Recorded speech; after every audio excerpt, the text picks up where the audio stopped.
Okay, I'll stay.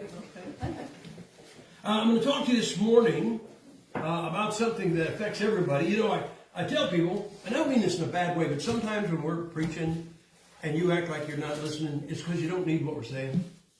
I was at a preacher's meeting one time, and they had three guys up there speaking.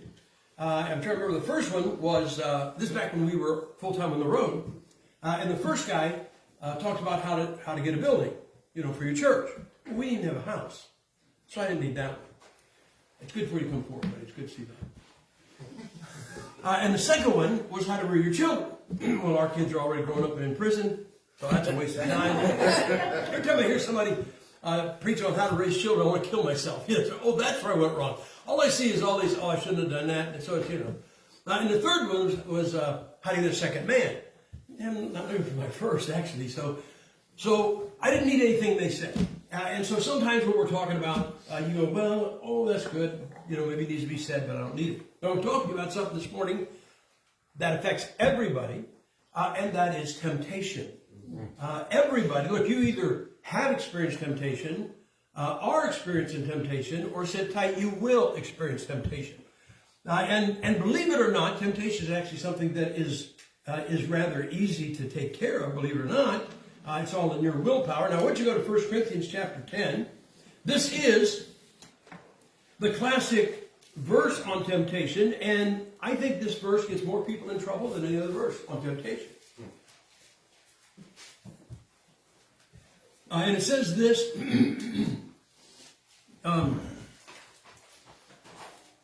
in verse 13, there hath no temptation taken you, but such as common to man. But God is faithful, who will not suffer you to be tempted above that you are able, but will with the temptation also make a way for escape that you be able to bear it. Because of that verse, none of us are afraid to get tempted. Because, well, oh, God's going to make a way for escape. That's right, He is. What makes you think you're going to take it? Dude, we've got this great confidence that I will do the right thing. How many times do you think you're going to do the right thing and didn't? Now, I always say it this way, guys. What if something happened, like we couldn't get out that door? I don't know if these doors lead outside. The only way out is out the front door. Okay, so I'm the farthest guy from the front door. I can get out. I get that door in 3 seconds, pushing all of you out of the way, out of a burning building. But what if like you're here? You say, okay, the building's on fire. I'll just go out the door.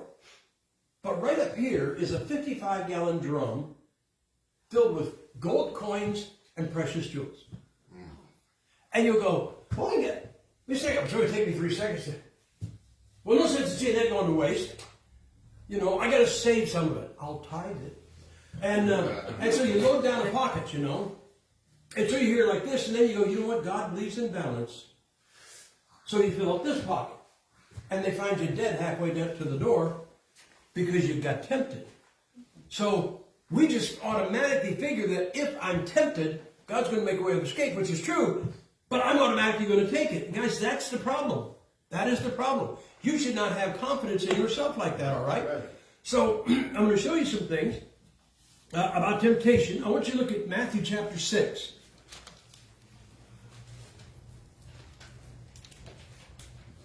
God gave us a prayer about temptation.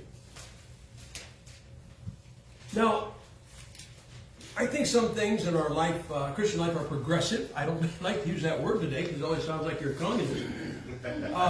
But in 2 Peter, it talks about add to your faith virtue, to virtue knowledge, knowledge temperance.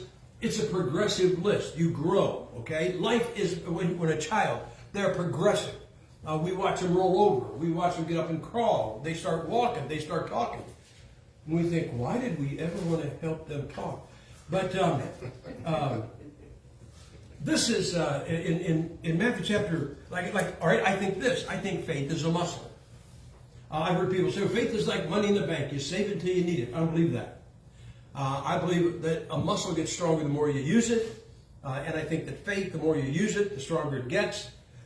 But that is not how it is with temptation. Never say, well, I submitted myself to temptation so I could get stronger against it. You can't find a Bible verse to back that up. The Bible says, flee fornication, flee youthful lust. Look what the Lord says in this prayer, verse 6.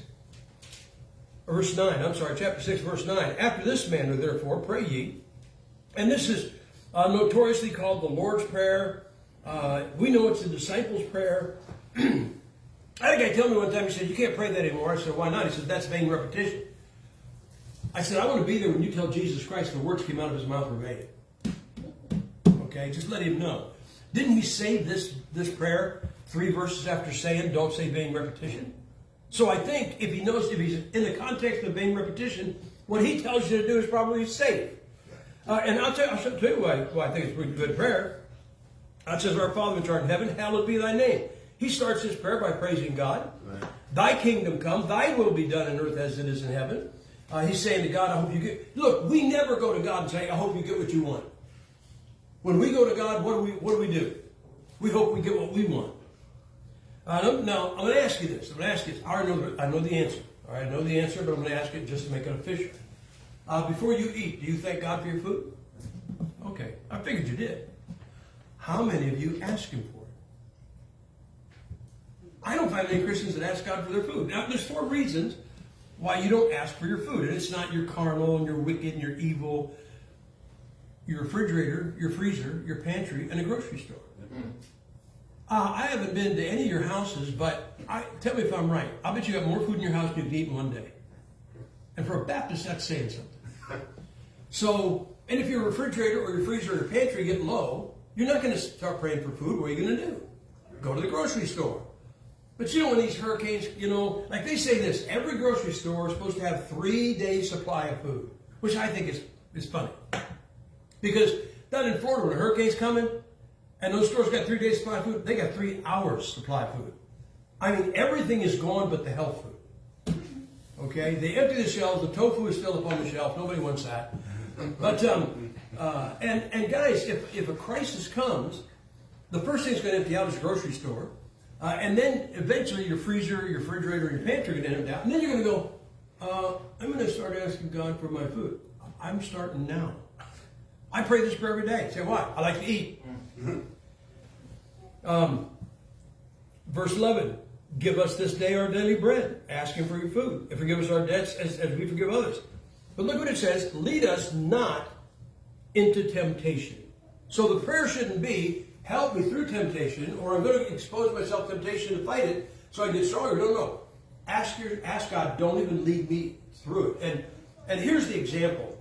I think we've all seen this. You ever seen anybody take a sheet of paper and put a bunch of metal filings on it, and they put a magnet in the center of it?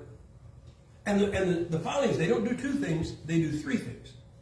All of the metal filings in the sphere of that magnetic pole, zip, they jump right on top of that magnet.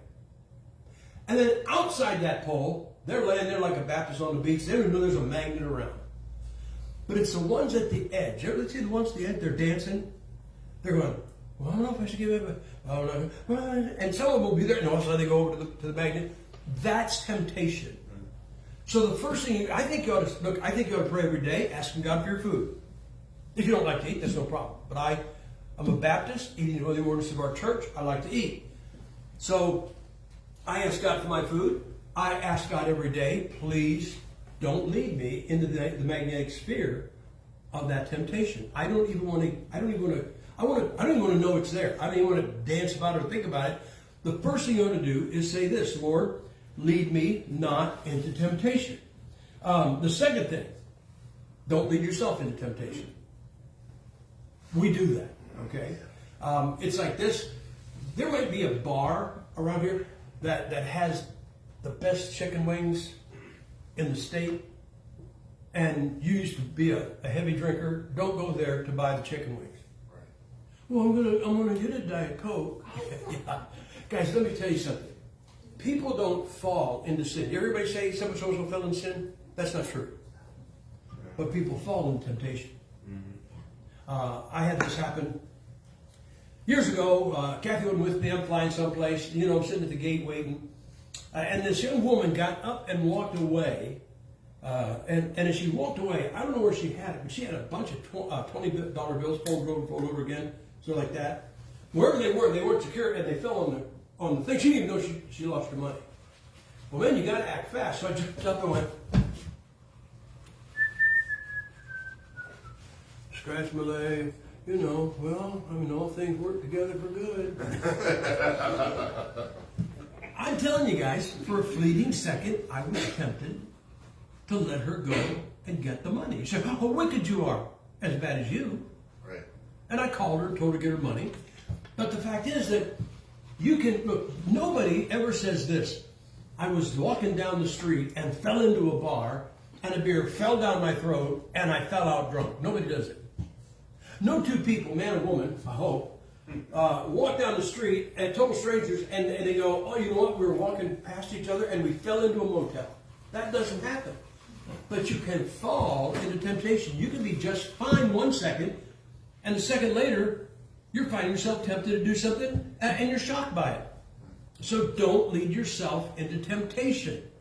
When our Air Force, when a pilot gets in his plane, and he's got a sword, he's got a mission, on his screen, one of the screens, they have little orange circles.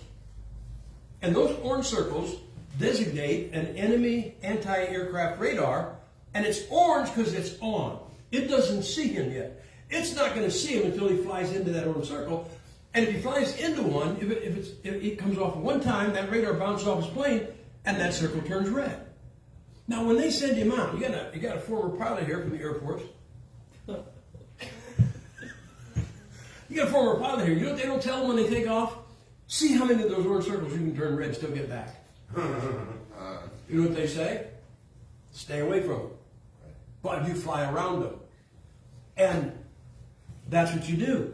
I knew of a pastor, and there was a man in his church, a young couple in his church, and several times during the week when the guy would go to work, the pastor would come and spend 3 or 4 hours at his house with his wife. And I know what you're thinking. Nothing happened. Nothing like that happened. You know what they did for 2 or 3 hours? Talked about baseball. Now, I think a 3-hour conversation about baseball is probably a sin unto itself. But see, all they did was talk about baseball. They said, well, what's wrong with talking about baseball? Well, there's 2 things wrong with this. Number one, the Bible says to abstain from the appearance of evil, correct? Right. And you think when the lost guy across the street sees that preacher pull in and walk out 3 hours later, goes, I bet they've been talking about baseball. But the second thing is this. They go and talk about baseball. And by the way, nothing ever did happen because he broke that thing away. But you go and talk about baseball, and you go and talk about baseball, and you go and talk about baseball, and you go and talk about baseball, and then one day you end up in bed and go, we fell into sin. No, man, you camped out waiting for it. All right? So don't go in, don't bring yourself into temptation. And there are things, there are some things that other people are tempted to do. You're not, okay? Believe it or not, I'm going to tell you what my temptation is. Well, you guys don't want to know that. But really, you know what it is to this day. And I used to think it was going to really be bad when we were on the road, and I give into it after we got off the road. But yard sales. Oh, so you go to yard sales? I never go to yard sales. I have never gone to yard sales. I said I'm tempted. You know why? Well, look, we had, for 30 years, all we had was a trailer. We didn't have a house or anything. When I went to a yard sale, you know what I wanted to buy? The yard. I wanted the grass, okay? But here's what happened. I would go and I would find something. Oh, man, what a deal. And where would I put it? It'd be a great deal. And so, I think every man here has tools in his garage he's never going to use, but sure got a good deal. Some of you ladies, I don't know what you get. I almost said junk. But other stuff, But you just had to have it, you know what I'm saying? Don't lead yourself into temptation.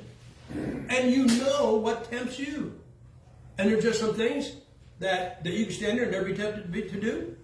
And there's others that's your hook. So stay away from temptation. And by the way, temptation is not always unto sin. Okay? Temptation can be the third donut. Notice I said the third round. I was up for 2. I mean, you got 2 hands. You know what God gave you 2 hands for, I think. And guys, I don't tell many people this, but I have a medical condition. And it's called glazed withdrawal.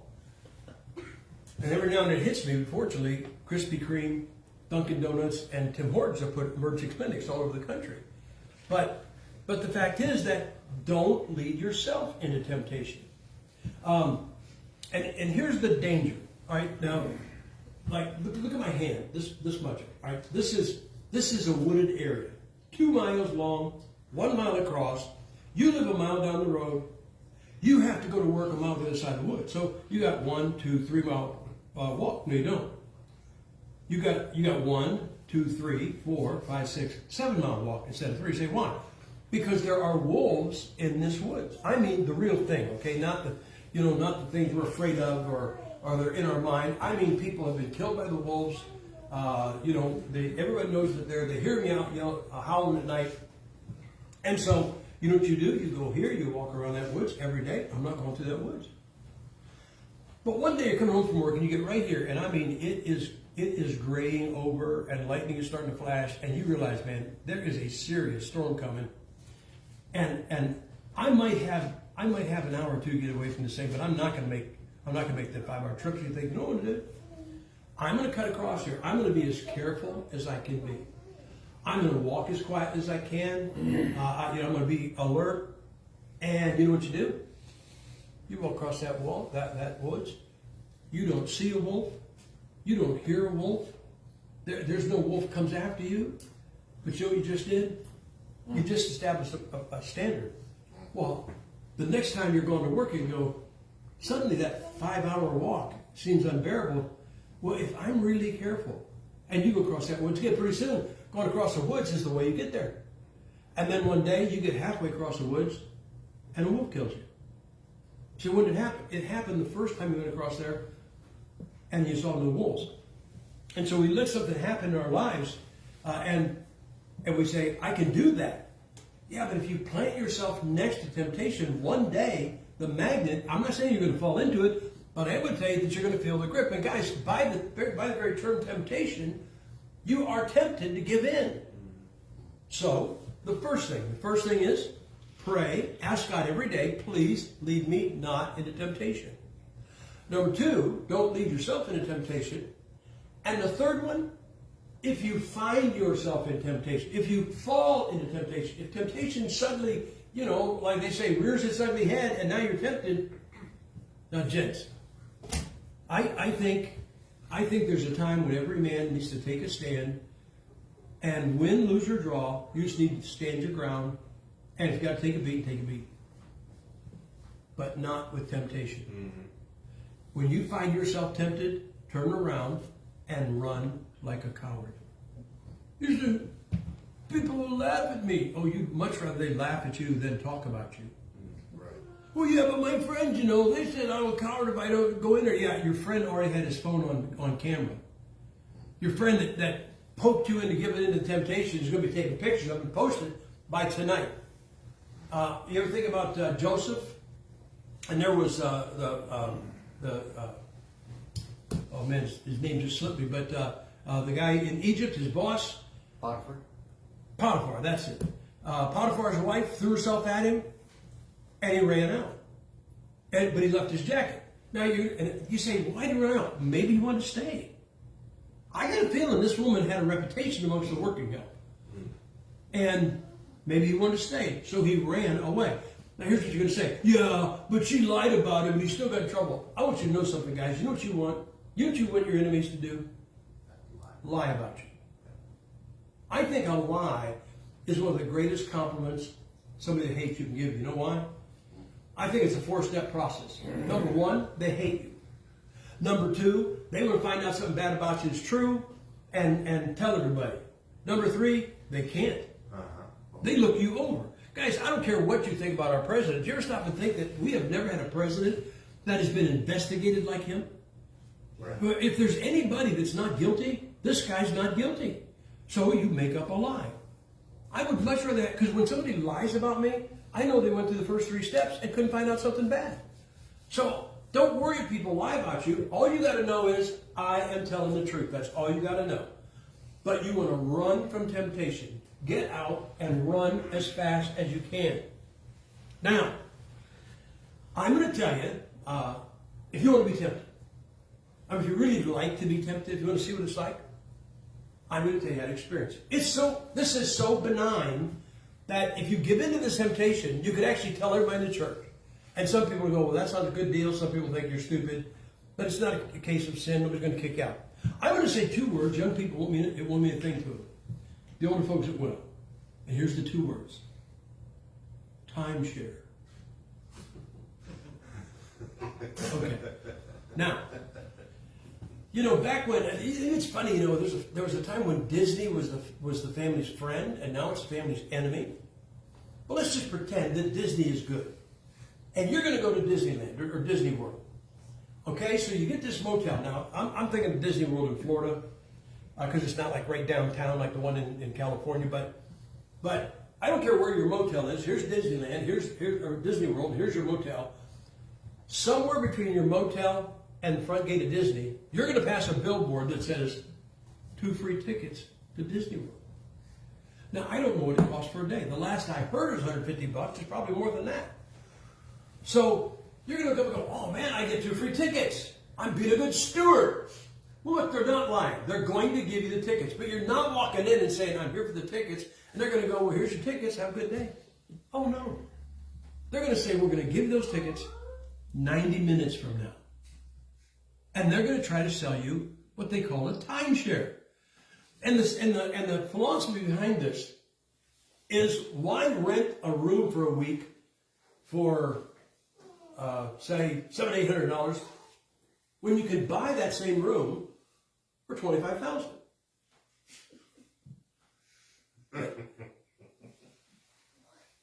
It sure sounded like a good deal when I bought it. Anyway, and that's what they tell you. They literally, you buy a motel room for 1 week for like $25,000. You say, well, nobody's that stupid. You don't know what temptation is all about. Brother, listen. You go in there and here's what you're going to say. Well, I don't care what they say. I'm not going to buy it. So they tell you about it, you go, well, we can't afford it. And they show you where you can afford it. And you're with your wife, we can afford it. Well, we don't want to vacation every year in the same place. No problem. Because you could have your week here, or you could take your week in another place, somewhere halfway around the world. You could have your week in any hotel. Now, I got to tell you something, guys, as I talk about it. Only when I talk about it am I tempted to go buy a timeshare. But let me tell you why I want to buy a timeshare. It's got nothing to do with the room or anything. You know why?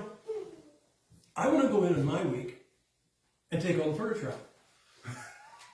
I want to paint the walls purple, the ceiling bright orange, use bales of hay for chairs, and like maybe for a table, a couple concrete blocks with a board on it. Why would you do that? Well, my son. Then at the end of the week, when they walk in, they go, what'd you do? I painted it. Why? It's mine. Well, what about next week? The other guy. Tell him to paint it. What about the furniture? Oh, that old stuff that I bought. I took it to the cabin I have in the woods. But I made this stuff myself. Can you believe it? And I'm going to leave it here for the next owner. That's why I would like to buy a timeshare.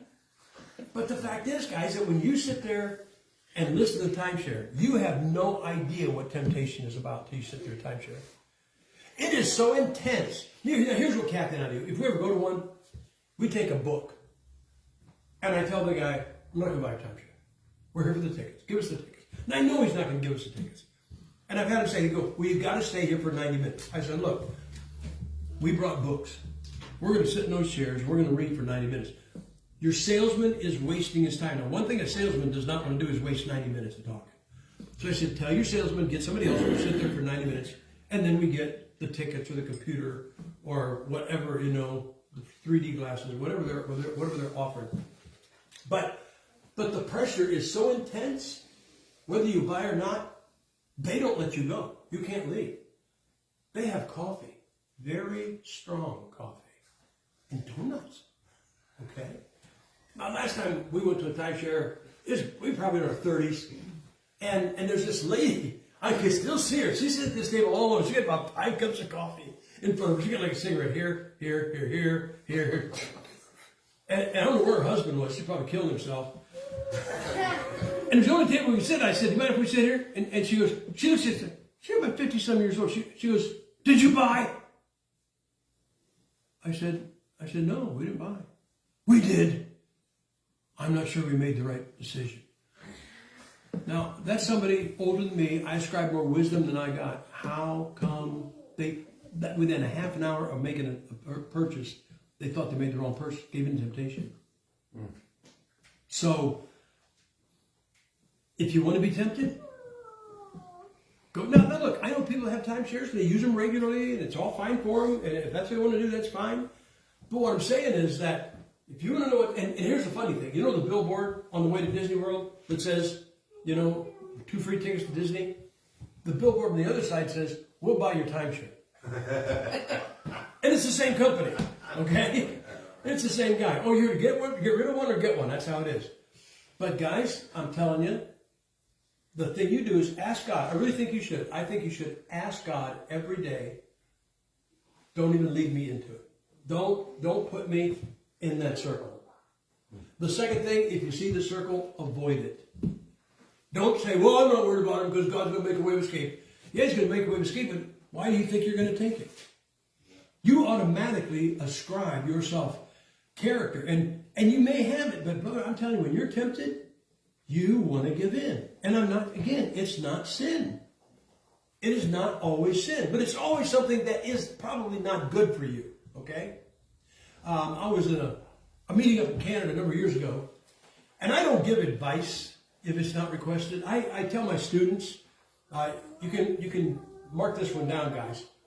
Advice unrequested is advice ignored. Okay? And the way I say it, if you're walking down the street and a strange man stopped you and said, hey, wait. I'm a doctor. And there's a sickness going around, and I think you got it. Let me give you this shot, and you'll be okay. Yeah, right. Okay? You can get out of here. But about 2 weeks later, you don't feel very good. You look up a doctor, you go, it's that guy. And he goes, sure enough, you got the sickness. Now you'll pay him to give you the shot. So advice unrequested is advice ignored. But I was in this meeting in Canada, and a visiting church, they brought a bunch of teenagers, and there was a boy there, 15 years old. He was obese. I mean, he was huge. He couldn't run. He couldn't do anything with the guys. He was 15 years old. I asked him, I said, how much do you weigh? He said, 395 pounds. That's a 15-year-old that's 400 pounds. And if you understand this, you young people may not, but guys, you don't even gain weight till you're 30. Up to 30 years old, you can lose weight. After 30, look at a picture of a hamburger and you gain a pound. All right? And I told him, I said, son, I said, you are 15 years away from gaining weight. He's going to be one of those my 600-pound life guys. Say, why? Temptation. He could not say no to food. It wasn't sin. Nobody's going to kick him out of the church, but it's going to ruin his life. Okay? And again, I say jokingly, but we're Baptists. We like to eat. But it can be your downfall. Okay? You know what it's going to do? It's going to hurt the heart. It's going to hurt the legs. So, be careful of temptation. I had this happen. But again, I was very young at the time.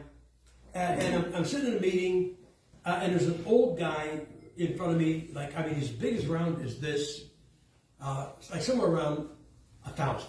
Okay? He's really old. And he's one of those guys, he's so old that he's really got to breathe to talk.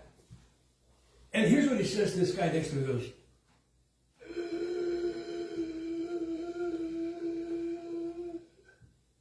I went to a yard sale the other day.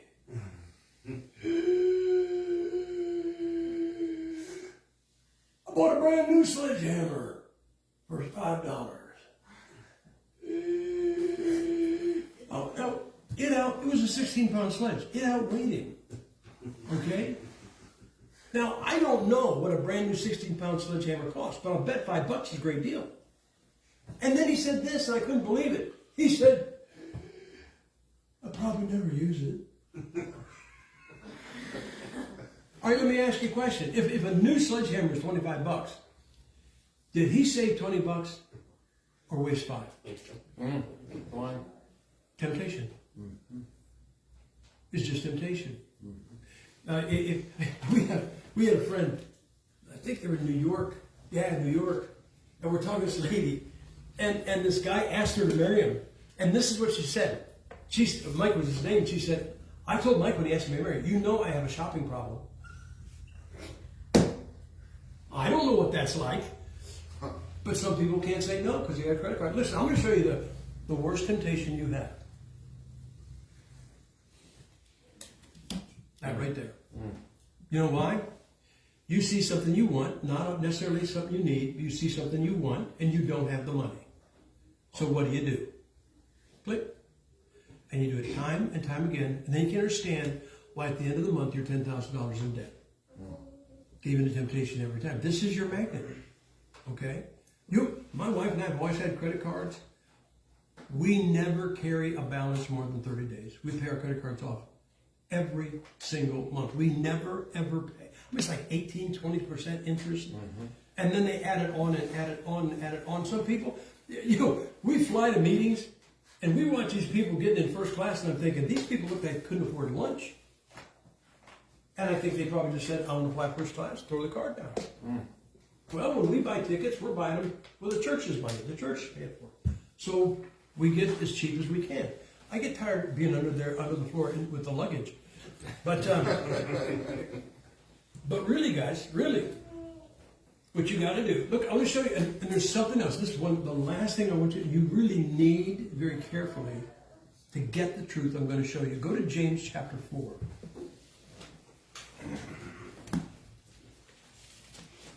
James chapter 4.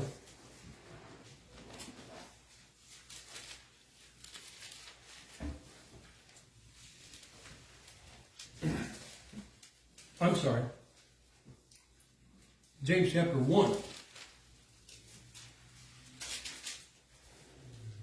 James chapter 1. It says, verse 1, James, a servant of God, and of the Lord Jesus Christ, to the 12 tribes which are scattered abroad, greetings. My brethren, count it all joy when ye, and there's that word, fall into diverse temptations. Knowing this, now he didn't say go into them. He did say you fall, right? So this is unexpected. This is not you going trying to be tempted. Knowing this, that the trying of your faith worketh patience. Let patience have a perfect work, that you may be perfect and entire, wanting nothing. But if any man lack wisdom, let him ask of God, that giveth to all men liberally, and upbraideth not, and it shall be given him. So you can count it. Look what it says, verse 12.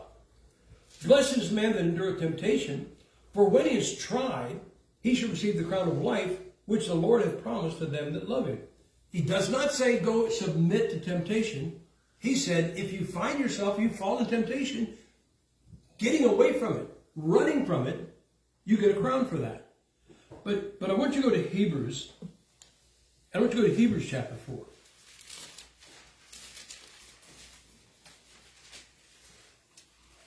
And there's a great revelation in Hebrews chapter 4.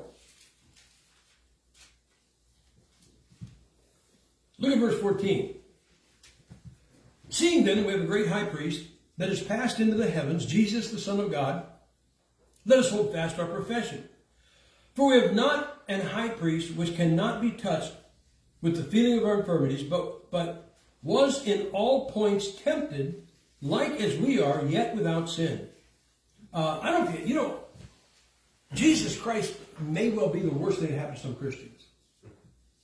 Because everything you say, look, if Jesus Christ had never come to the earth, when we got to heaven, couldn't we say to God, but you don't know what it's like? He knew what it's like. So you look at verse 15, it says, but was in all points tempted like as we are, yet without sin. All right, now, don't you think that verse, one of the greatest important thing that tells you is that Jesus Christ never sinned, right? Oh, man, there's another great truth. Didn't say he was tempted. You know what I learned from that verse? Being tempted to sin is not sin. You get a Sunday school teacher, been a Sunday school teacher for 20 years. He goes away on vacation, and I have meetings in Las Vegas, and I've never put a nickel or a dime or a quarter in one of those one-armed bandits. And that preacher one time said, well, I did it once to see what it was like. And I said, well, get drunk too? Didn't you see what that was like? Did you commit adultery? See what that was like? And what if you were tempted? You were really tempted, but you didn't do it. And then you come back and go, preacher, I'm giving up my Sunday school class. Why? Well, you don't believe what I was tempted to do. Being tempted to sin is not sin. This really happened to me. I was flying back from a meeting in Australia. It was a Qantas flight. I don't fly Qantas a lot. Somehow I was coming home on Qantas. So I got 15 hours. And I don't know if this is a Qantas policy or if they were celebrating something. But when we cleared Australian airspace, the head steward comes on and says, for the entire flight, the drinks are free. I felt like the designated passenger. I was to tell, after the wreck, I felt like I was at a college dorm party. Everybody was sloshed. Now, what if I told you this? Now, what I'm going to tell you did not happen, not even, I wouldn't even attempt it. But what if I said, bring me a bottle of that whiskey? And I poured a cup. And for 15 hours, I sat there, I went like this. No. Man, nobody will ever know. And it didn't cost me any money. And I'm not, one drink is going to get me drunk, so we're not worried about that. Any effects are going to be gone in 15 hours. I mean, I could excuse it in every way and be correct. Isn't that true? But what if I told you I got that glass of whiskey? I did not. I want you to know I did not. And for 15 hours, I held up my hand. But I never took a drink. You know what some of you would do after this service right here? You'd come up to him and go, preacher, why are you having him preach? Why? Didn't you hear what he didn't do? Right? I don't know how to tell you Baptists this because we're really bad at this. Sometimes you win one. I think, Baptists, I always say, Baptists have a knack for snatching defeat in the jaws of victory. We can find a cloud in every silver lining. We can always find something bad. Is that not true? Mm-hmm. I had a student in college I taught in Ohio many years ago. I walked into class to teach. He came up to me. He had that angst on his face, like the world had just ended. And he goes, pray for me, brother. Like he was desperate. I said, yeah. I said, what's wrong? He goes, nothing. I said, what do you want me to pray about? Well, when things are going good, something bad is going to happen. So I slapped him. Me and John Calvin took care of that problem right there. But that's how we are. Guys, look, don't come up and confess anything. But if you've ever found yourself tempted to do some horrible thing, why did it shock you? You're not Jesus Christ. Was he not sinless? Still tempted. So temptation is not sin. I don't care what it is. I don't care how horrible it is. I don't care how undescribably wicked it is. If you've been tempted to do something and did not do it, that's a W. That's a win. That's a V. That's a victory. You won one. Don't beat yourself. You can't believe what I was tempted to do. Well, I can believe it.